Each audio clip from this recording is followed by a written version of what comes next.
오늘 본문의 말씀은 고난 가운데에 인내하고 있는 자들에게 위로와 용기와 확신을 주는 말씀입니다. 곤고한 자라는 의미는 무엇이냐 하면 고난을 인내하며 지내는 사람을 곤고한 자라고 말씀하고 있습니다. 곤고한 자들이 오늘 시편 34편의 말씀을 듣게 되면 위로와 용기와 믿음의 확신이 있음을 믿습니다. 이 시는 다윗이 기록하였는데 어떤 상황에서 이 시를 기록하였느냐 하면 다윗이 사울에게 쫓기어서 골리앗의 칼을 들고 블레셋 가드왕 아기스 앞에 가서 구원받은 내용을 기억하면서 이 시를 기록하였습니다. 이 시를 후대 사람들에게 들려주기 위하여 이 시를 기록하였습니다. 먼저 2절의 말씀을 보게 되면 2절의 말씀 이렇게 나옵니다.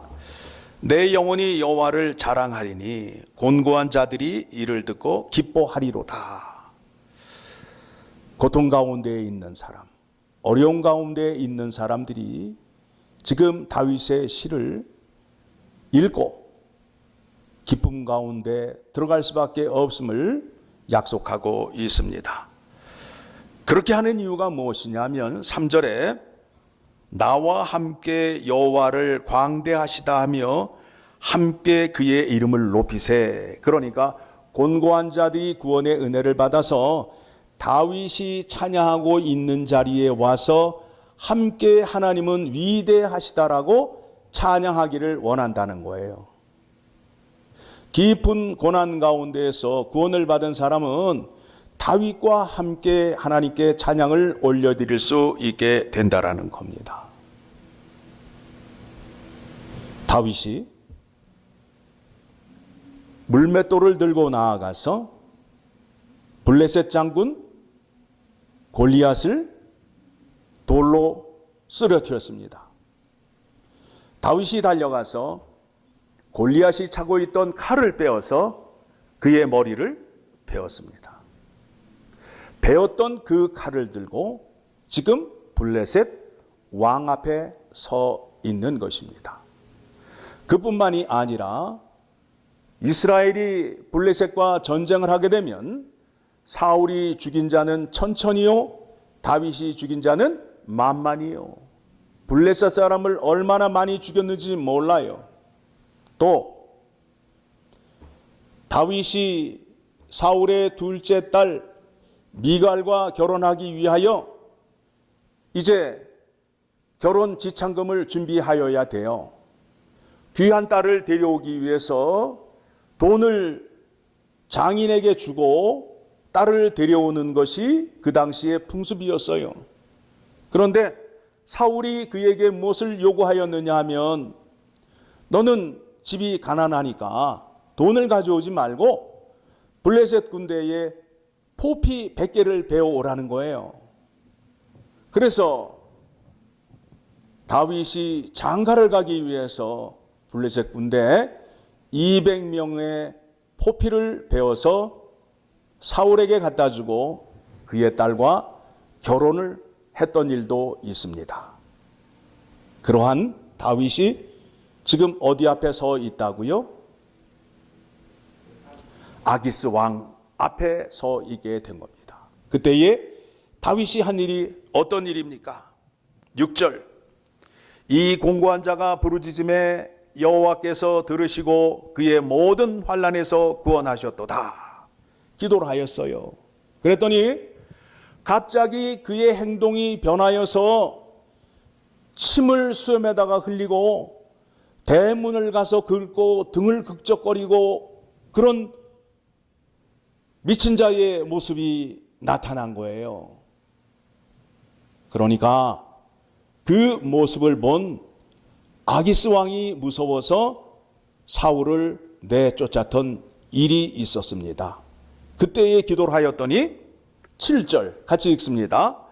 여호와의 천사가 주를 경외하는 자를 둘러 진치고 그들을 건지시는 도다. 여호와의 천사가 다윗 주변에 서서 다윗을 건드리지 못하도록 역사하신 거예요.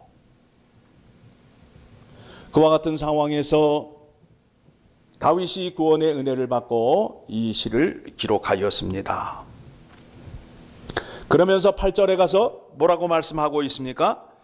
너희는 여호와의 선하심을 맛보아 알지어다. 그에게 피하는 자는 복이 있도다.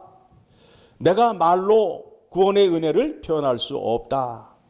지금 너희가 겪고 있는 그 고통 가운데에 하나님의 구원의 은혜가 임하니 너희도 실망하지 말고 하나님께 간구하게 되면 하나님께서 너희를 도와주셔서 너희도 구원의 은혜를 받게 되면 나와 같은 구원의 은혜를 맛볼 수 있다라고 그들을 위로하고 있는 것입니다.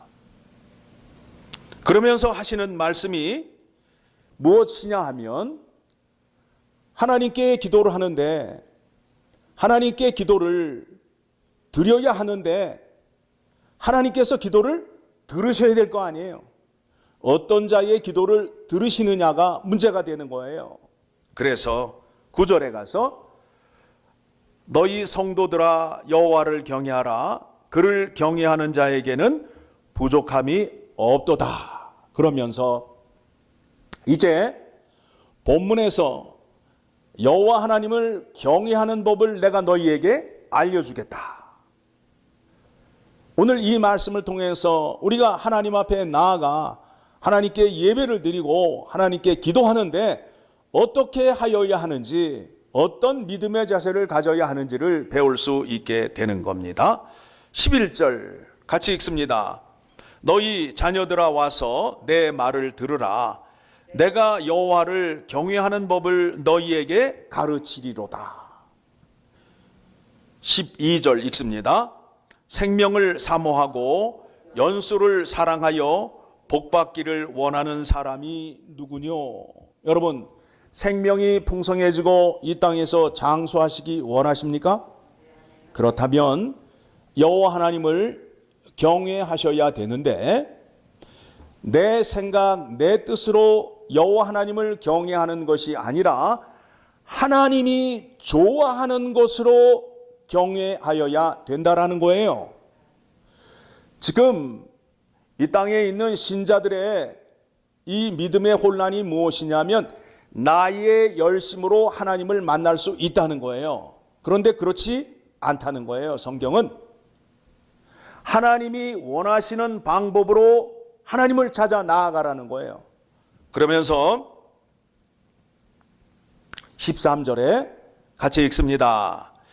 내 혀를 악에서 금하며 내 입술을 거짓말에서 금할지어다. 악을 버리고 선을 행하며 화평을 찾아 따를지어다. 하나님이 제일 싫어하는 것이 무엇이냐면 거짓이에요. 거짓말이에요. 에덴 동산에 거짓말이 들어왔어요. 마귀가 들어왔어요. 그래서 하나님의 말씀을 교묘히 바꾸어서 타락하게 만들었어요. 거짓의 특징이 무엇이냐면 하나님과 떨어지게 만들어요. 그래서 떨어진 사람들이 무리를 지어요. 편을 갈라요. 그리고 마귀가 그 사람들을 지배해요. 이것이 큰 문제가 되는 거예요. 교회 안에도 거짓이 들어오게 되면 편이 갈라져요. 거짓의 결국은 어떻게 되느냐 하면 파멸의 길로 가는 거예요. 사망의 자리로 가게 된다라는 겁니다. 오늘 말씀을 통해서 의인들에게 권면을 하고 계시는데 어떠한 고난이 있더라도 모든 고난 가운데 하나님이 함께 하심을 믿어야 되고 또 고난 가운데 있는 사람이 상함이나 상처를 받지 않는다라고 이 말씀을 우리에게 전하고 있는 거예요. 우리가 고난 가운데 있을 때 이 일로 인해서 내가 어려움을 당하고 내가 아주 끝장이 날 것 같은 그런 심정이지만은 그러나 그렇지 않다는 거예요. 마음으로 어려움을 당하고 때로는 낙심 가운데 있지만 그 고난이 우리를 상하게 하거나 우리를 해하지 못한다라는 거예요. 누가 지켜주시기 때문에? 하나님이 지켜주시기 때문에 그렇지 못한다는 거예요. 고난의 자리에서 내 생각대로 내가 성질을 부리고 막말을 하게 되면 하나님 앞에 나아가는데 어려움을 겪게 되는 겁니다. 고난 가운데에도 우리가 선한 말, 착한 행실을 통해서 하나님을 만날 수 있는 자리로 나아가야 됨을 오늘 말씀을 통해서 확인합니다. 자, 이제 어디 말씀을 보느냐 하면 22절의 말씀 봅니다. 같이 읽습니다. 여호와께서 그의 종들의 영혼을 속량하시나니 그들에게 피하는 자는 다 벌을 받지 아니하리로다. 이 은혜가 이미 우리에게 임하였어요. 그렇죠? 하나님께서 그의 독생자 아들을 우리에게 보내주심으로 인하여 우리를 모든 악에서 건져주시고 우리와 함께 해주심을 우리는 믿고 있습니다. 자, 예수 그리스도 안에 있는 자는 거짓말이나 악한 말을 할 수 없어요. 거짓말이나 악한 말을 할 수 없어요. 어디 안에 있는 사람은요? 예수 안에 있는 사람에게는 거짓말이나 악한 말을 할 수 없어요. 왜냐하면 내 안에 누가 계시는 거예요? 성령 하나님이 계시고 예수 그리스도가 계신데 내 안에서 거짓말을 만들어내고 악한 말을 할 수 있느냐 이거예요. 할 수 없어요. 할 수 없어요. 자, 말씀을 우리가 이해하는 데 있어서 몇 가지 단어 정리를 먼저 여러분에게 해드립니다. 죄란 무엇이냐 하면 하나님과 이웃을 사랑하지 못하게 하는 거예요. 죄가 들어오니까 아담과 하와가 하나님을 사랑해요, 못해요? 두려워하잖아요. 그렇죠? 죄가 있는 사람은 이웃을 사랑하지 못해요. 이웃에게 악을 행해요. 죄라는 게 그렇게 무섭다고요. 자, 죄가 뭐라고요? 하나님과 이웃을 사랑하지 못하게 하는 게 죄예요. 그 다음에 구원의 은혜는 하나님의 의가 예수 그리스도를 통하여 우리에게 전가되는 거예요. 하나님의 의는 무엇이냐면 하나님에게서만 나오는 거예요. 의로우심, 거룩하심, 선하심, 사랑, 자비, 긍휼 이런 것은 누구에게만 나온다고요? 하나님에게만 나와요. 하나님에게만 나와요. 내가 만들 수 있다 없다? 없다 이거예요. 구원을 받았어도 내가 만들 수 있다 없다? 없어요.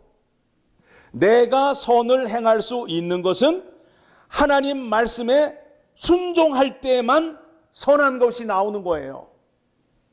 하나님 말씀만 선해요. 내가 하나님 말씀을 은혜로 받으면 내가 선해져서 내가 선한 것을 낼 수 있다라고 생각하는데 그렇지 않아요. 하나님 말씀만 선해요. 하나님 말씀 순종할 때만 선한 것이 나타나고 하나님 말씀에 순종할 때만 거룩한 것이 나타나는 거예요. 그래서 우리가 말씀을 붙잡아야 하는 이유가 바로 거기에 있어요. 자, 이 말씀이 어디에 나오느냐 하면 고린도전서 1장 30절 말씀을 보게 되면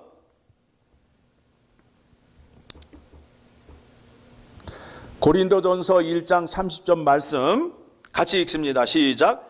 너희는 하나님으로부터 나서 그리스도 예수 안에 있고 예수는 하나님으로부터 나와서 우리에게 지혜와 의로움과 거룩함과 구원함이 되셨으니. 자, 우리는 하나님께 택함을 받아서 누구 안에 거하는 자가 되었죠? 예수 그리스도 안에 거하는 자가 되었어요. 자, 예수는 누구에게 나왔다고요? 하나님에게 나왔어요. 하나님에게 나오시면서 하나님의 지혜와 의로움과 거룩함과 구원함을 받으셨거든요. 하나님의 의를 받으셨어요. 누가? 예수 그리스도가. 그러니까 구원받은 우리가 예수 그리스도 안에 들어가게 되면 하나님의 지혜와 의로움과 거룩함과 구원함을 받을 수 있게 되는 거예요. 다시 말하면 하나님의 지혜가 무엇으로 나타났어요? 말씀으로 나타났잖아요. 하나님의 말씀을 들을 수 있고 그 말씀에 순종할 수 있는 자리로 나아가게 된다라는 겁니다. 예수님께서 제자들에게 이와 같이 말씀하셨습니다. 어디를 보시느냐 하면 마태복음 5장 20절의 말씀을 보게 되면 예수님께서 제자들에게 마태복음 5장 20절 같이 봅니다. 자, 같이 읽습니다. 내가 너희에게 이르노니 너희 의가 서기관과 바리새인보다 더 낫지 못하면 결코 천국에 들어가지 못하리라. 우리의 의가 누구의 의보다 나아야 된다고요? 서기관과 바리새인보다 나아야 된다는 거예요.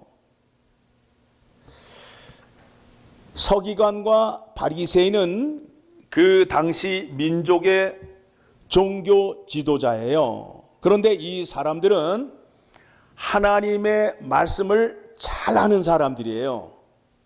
하나님의 말씀을 잘 알고 하나님의 말씀을 기록하고 하나님의 말씀을 전하는 사람인데 이 말씀을 하나님 사랑과 이웃 사랑으로 가져가지 않고 자기의 유익을 챙기는데 썼어요. 자기의 잘난 체를 하기 위해서 하나님의 말씀으로 다른 사람을 비판하고 정죄했어요. 또 가난한 과부의 재산을 빼앗기 위해서 고르반이라는 전통을 만들어서 하나님께 헌금을 드리라 하면서 헌금을 드리게 되면 자기들 앞으로 다 돌아오는 거예요. 그것이 무엇이 문제냐 하면 부모에게도 부모 공양을 하여야 되는데 하나님께 드리면 부모에게 공양하지 않아도 된다라는 가르침을 전함으로 인해서 부모를 돌보지 아니하고 부모를 공경하라는 오겸의 말씀을 무시하고 하나님께 드림으로 인하여 헌금통에 헌금을 하게 해서 자기들의 돈을 챙기는 그와 같은 나쁜 짓을 했단 말입니다. 하나님의 율법을 많이 알고 있는데 그 율법의 말씀을 통해서 자기 잘난 체와 자기 유익으로 가는 거예요. 그런데 율법의 참뜻은 그렇지 않다는 거예요.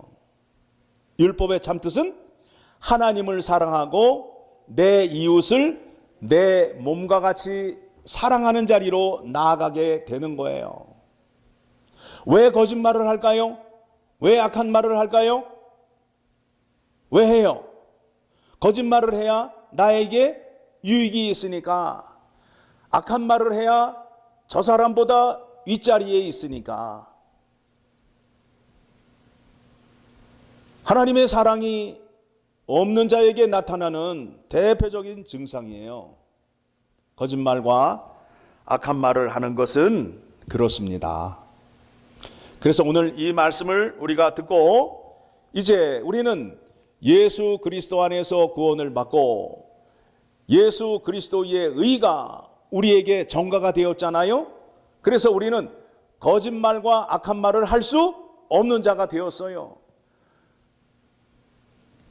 거짓말과 악한 말을 안 하는 것뿐만 아니라 이제는 선한 자리로 나아가야 될 거 아니에요? 우리를 구원하신 목적이 에베소서 2장 10절의 말씀을 보게 되면 에베소서 2장 10절의 말씀으로 가게 되면 하나님께서 우리를 창조하시고 또 우리를 구원하신 목적이 무엇이냐면 2장 10절 시작. 우리는 그가 만드신 바라 그리스도 예수 안에서 선한 일을 위하여 지으심을 받은 자니 이 일은 하나님이 전에 예비하사 우리로 그 가운데에서 행하게 하려 하심이니라. 우리를 구원하신 목적이 뭐라고요? 선한 일을 하게끔 하기 위하여. 선한 일이 뭐예요? 하나님의 계명을 지키는 것을 말하고 있어요. 자, 하나님의 율법에는 두 문장으로 나눌 수 있잖아요. 하나님 사랑과 이웃 사랑으로 나눌 수 있잖아요. 선한 거라는 것은 하나님의 말씀이라 말씀드렸어요. 하나님의 말씀은 하나님 사랑과 이웃 사랑이에요. 그러면 하나님 말씀을 지키게 되면 하나님 사랑이 되고 이웃 사랑이 되는 거예요. 그런데 이웃을 사랑하지 않는 것은 뭐가 되는 거예요? 하나님 말씀 거역하는 자가 되는 거잖아요. 거역하는 자가 되잖아요. 하나님 말씀 순종하는데 이웃을 사랑하지 않는다고요? 말이 안 되죠. 하나님은 사랑하는데 이웃은 사랑할 수 없어. 그렇지 않다니까요. 이웃을 사랑할 수 없는 사람은 하나님의 사랑을 받은 사람이 아니에요. 아니에요. 그러면 그 사랑하는 사람들이 모인 곳이 어디예요? 교회잖아요. 지금 여러분들이 생각할 때에 교회, 이 땅에 세워진 교회 안에 하나님의 사랑이 넘친다고 생각해요? 아니죠. 아니죠. 주님께서 피 흘려 세우신 교회라고 생각해요? 아니죠. 예수 그리스도께서 세우신 교회라면 죄인들을 위하여 자기의 몸을 기쁨으로 내주신 십자가의 사랑이 이 교회에 나타나야 된다고요. 그래서 교회를 사랑의 공동체라고 하는 이유가 바로 거기에 있어요. 교회에서 가장 경계해야 할 것이 무엇이냐면 거짓과 악한 말이에요. 거짓과 악을 품으라고요? 어떻게 돼요? 거짓을 품으면 뭐가 돼요? 악을 품으면 뭐가 돼요? 결국 사망 아니에요.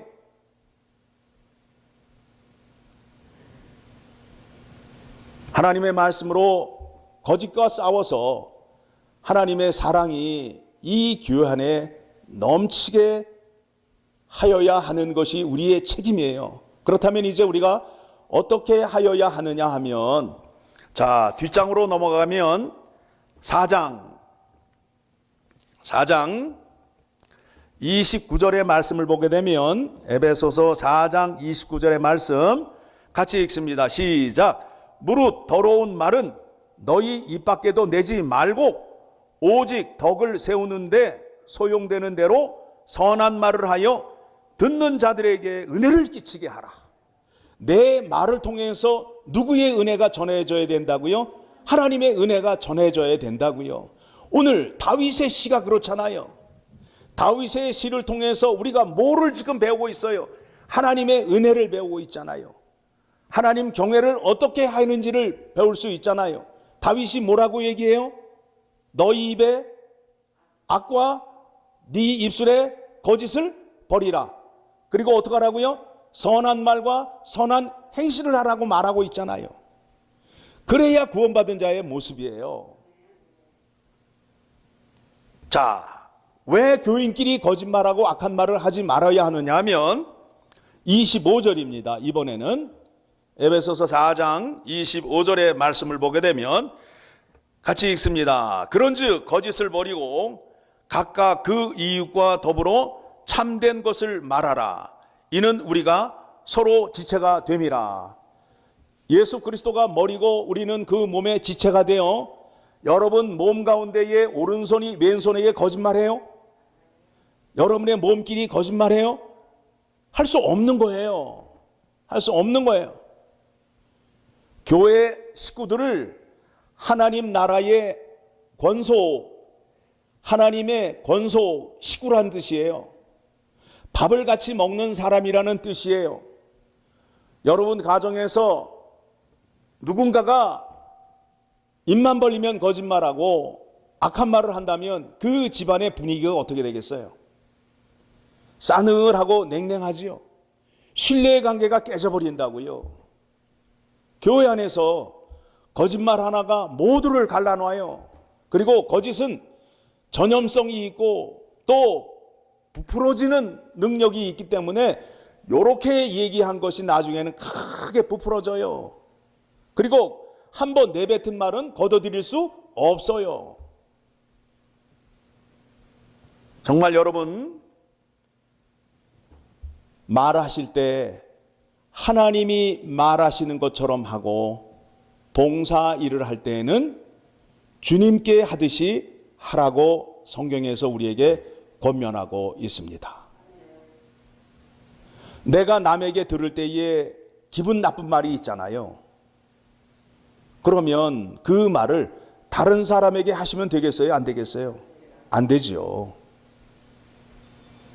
나는 막 하고 다른 사람이 나에게 조그만 얘기만 하면 그 다음에 뭐라 그래요? 상처받았다고 그러잖아요. 아니, 믿는 사람이 상처를 받아요? 안 받아요? 상처 안 받는다니까요. 왜요? 내 안에 누가 계시기 때문에. 예수 그리스도가 계시잖아요. 진리를 주장하시잖아요. 그 거짓이 내 안에 들어왔는데 내가 그 거짓에 넘어가는 그렇게 약한 믿음을 갖고 있어요? 아니지요. 거짓이 감히 나에게 어떻게 대들어요? 거짓이 다가와서 건드릴 수도 없고 이길 수도 없는 그 능력을 가지신 예수 그리스도가 내 안에 계시는데 어떻게 상처를 받냐고요? 왜 교회 안에 상처받는 사람이 그렇게 많아요? 세상은 어떤 곳이에요? 약한 자가 잘 사는 곳이에요? 아니에요. 세상은 강한 자가 더욱 부자가 되고 강한 자만이 살 수 있는 곳이에요. 세상은 그런 곳이에요. 그런 곳에서 사는 우리를 불러서 우리 내면을 예수 그리스도의 말씀과 능력으로 채워서 자존감이 강한 사람으로 만들어서 저 세상 속에서 불의와 타협하지 않고 뇌물받지 않고 아부하지 않고 말씀, 진리의 말씀을 지키며 살아갈 수 있게끔 세상에 보내기 위하여 우리를 택하셨다라는 것을 기억하셔야 된다라는 겁니다. 다시 본문의 말씀으로 돌아갑니다. 여호와 하나님께서 이제 또 무엇을 좋아하시는지 18절에 가면 이렇게 말씀하고 있습니다. 같이 읽습니다. 여호와는 마음이 상한 자를 가까이 하시고 충심으로 통회하는 자를 구원하시는도다. 상한 심령을 들고 나오는 사람을 좋아하신다는 거예요. 에? 그래서 교회 오실 때 뭘 들고 오시라고요? 죄를 들고 오시라고요. 죄 들고 나와서 나를 구원해 주시고 나의 생명을 지켜주시고 나의 생명을 풍성케 하여 주시옵소서, 이렇게 기도하는 사람의 그 간구를 좋아하신다는 거예요. 그러면서 19절 같이 읽습니다. 의인은 고난이 많으나 여호와께서 그의 모든 고난에서 건지시는 도다. 어떻게 된다고요? 여러분이 고난을 많이 받고 있는데 어떤 것은 건져주시고 어떤 것은 건져주지 않는다가 아니라 여러분이 받고 있는 모든 고난을 다 건져주신다는 거예요. 그렇게 구원을 받은 사람이 누구예요? 다윗이잖아요. 또 예수 그리스도가 이 땅에 오셔서 십자가의 길을 가시면서 고난과 순환을 당하셨을 때 누가 함께 하셨어요? 누가 함께 하셨어요? 예, 하나님이 그를 지켜주시고 그와 함께 해주셨잖아요. 하나님이 예수 그리스도와 함께 하시기 위하여 성령을 보내주시잖아요. 자, 20절 시작. 그의 모든 뼈를 보호하시며 그 중에서 하나도 꺾이지 아니하도다. 몸 하나도 상하지 않는다라는 거예요. 고난을 당하지만 상함이나 상처가 없음을 말씀하고 있습니다. 다윗이 사울에게 또 이방 민족과 전쟁을 할 때에 활에 맞았거나 상처를 입은, 부상을 입은 내용이, 사건이 성경에 기록되어 있어요? 없어요? 없지요? 예? 성경 말씀 가운데 다윗이 전쟁과 사울에게 쫓기면서 부상을 당하고 뼈가 부러졌다는 말씀이 있냐고요? 없잖아요. 없으니까 지금 이렇게 말씀하고 있는 거 아니에요? 아니, 뼈가 부러졌는데 없다고 얘기하게 되면 이게 뭐가 되는 거예요? 거짓말이 되잖아요. 다윗이 지금 구원받은 은혜를 지금 하나님께 찬송을 하며 우리에게 증거하고 있잖아요. 그렇죠? 이 말씀에 만약에 의심이 가게 되면 여러분 사무엘상, 사무엘하의 말씀을 보게 되면 다윗의 일대기의 내용이 나온다고요. 그 말씀을 살펴보게 되면 아, 다윗이 뼈가 꺾인 일이 없구나라는 것을 확인할 수 있게 됩니다. 21절 말씀입니다. 악인을 누가 죽인다고요? 악이 악인을 죽일 것이라. 예, 그 위에 죄가 점점 더해짐으로 인하여 파멸의 길로 가고 사망의 길로 갈 수밖에 없다라는 거예요. 예? 여러분, 하나님이 제일 싫어하는 것이 거짓말과 악이라고 말씀드렸어요. 오늘 말씀 통해서 확인하였잖아요. 그것은 입에 담지도 말라. 오히려 내 입에 선한 말을 담아서 이웃에게 하나님의 은혜의 말씀을 전하는 자가 되어야 된다라고 말씀하고 있습니다. 의인을 미워하는 자는 벌을 받으리로다. 악인은 누구를 공격해요? 의인을 공격해요. 그러니까 의인 되시는 분들은 실망할 필요가 없어요. 싸우실 필요가 없어요. 누가 해결해 주신다고요? 하나님이. 거짓말로 악한 말로 공격한다 할지라도 실망하지 마시고 하나님의 말씀을 지키게 되면 하나님께서 다 지켜주시는 겁니다. 다윗이 이렇게 살았어요. 이렇게 살아서 그 구원받을 수 없는 사울 앞에서 아기스 왕 앞에서 자기의 생명을 지킬 수 없는 그 상황 속에서 하나님께 간절히 간구하였더니 하나님께서 그 구원의 은혜를 그에게 허락해 주심으로 인하여 그가 구원을 받아서 그때 일을 생각하면서 이 시를 기록한 것입니다.